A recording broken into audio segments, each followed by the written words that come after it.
రాష్ట్ర ప్రభుత్వం వరద నివారణ చర్యలు తీసుకోవడంలో పూర్తిగా విఫలమైపోయింది. ముఖ్యంగా ఈరోజు ఈ ఫెయిల్యూర్ అంతా కూడా రాష్ట్ర ముఖ్యమంత్రిది, రాష్ట్ర ప్రభుత్వాన్ని. ఎంత బాధతో ఉన్నామంటే ఇవాళ హవేలీ గన్పూర్ మండలంలో మరి ఇద్దరు యువకులు చనిపోవడం జరిగింది.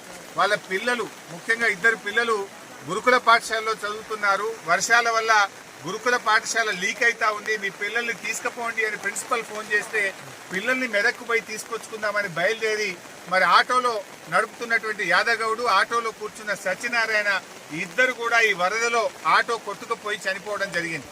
ఆ ఇద్దరు దాదాపు కొన్ని గంటల పాటు కరెంటు పోల్ పట్టుకొని ప్రభుత్వం నుంచి ఏదైనా సహాయం అందుతుందా, హెలికాప్టర్ వస్తుందా, ఎన్డీఆర్ఎఫ్ బృందాలు వస్తాయా అని 4-5 గంటలు ఎదురు చూశారు. కరెంటు పోల్ మీద నుంచి ఫోన్లు కూడా చేశారు. కానీ కలెక్టర్ గారు కానీ జిల్లా యంత్రాంగం ఎవరు స్పందించలేదు. మధ్యాహ్నం 2 తర్వాత కరెంటు పోల్ కూడా వరద ఉధృతికి పడిపోయి ఆ వరదలో కొట్టుకొని ఆ ఇద్దరు కూడా చనిపోవడం జరిగింది. అంటే ఇది కేవలం ప్రభుత్వ వైఫల్యం. నిన్న ఒక మంత్రి గారు మాట్లాడుతూ అంటాడు, హెలికాప్టర్ అంత అవసరమైతే తప్ప వాడద్దట, మీరు మాత్రం పెళ్లిలకు వాడండి, బీహార్లో రాజకీయాల కోసం వాడండి, మీ సొంత కార్యక్రమాలకు వాడుకోండి. ఆనాడు ఖమ్మం జిల్లాలో కూడా హెలికాప్టర్ పంపకపోతే ప్రాణాలు పోయినాయి. ఇవాళ మెదక్ జిల్లాలో కూడా సకాలంలో హెలికాప్టర్ రాక ప్రజల ప్రాణాలు పోయినాయి.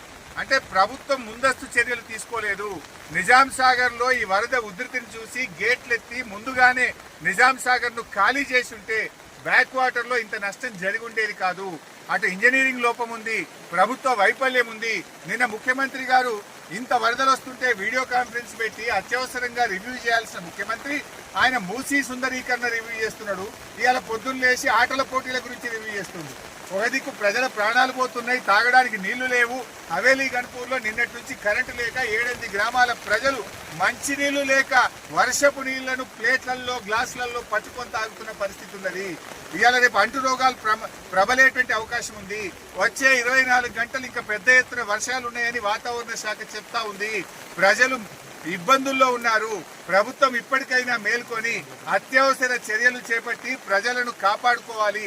ప్రజలకు త్రాగునీరు అందించండి, ప్రజలకు అవసరమైన ఆహార పొట్లాలను పంపించండి, హెలికాప్టర్లను అందుబాటులో పెట్టండి. ఎందుకంటే బాగా తడిచి ఉన్నది, ఇప్పటికే నీటి ప్రవాహం ఉంది.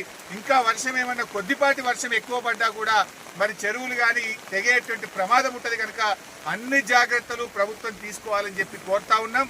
ఇద్దరు ఆ వరదలో కొట్టుకుపోయారు. అందులో బెస్త సత్యనారాయణ డెడ్ బాడీ ఇప్పటి వరకు దొరికింది. ఇంకా యాదగౌడు డెడ్ బాడీ ఇంతవరకు దొరకలేదు.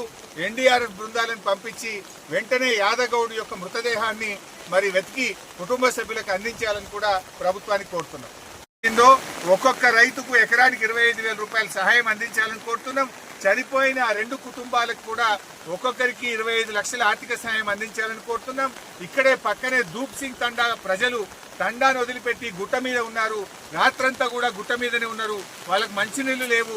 ఇప్పటి వరకు ఏ అధికారి కానీ ప్రభుత్వం కూడా అక్కడికి చేరుకోలేదు. వెంటనే ఆ దూప్ సింగ్ తండా ప్రజలు గుట్టల మీద ఉన్నారు.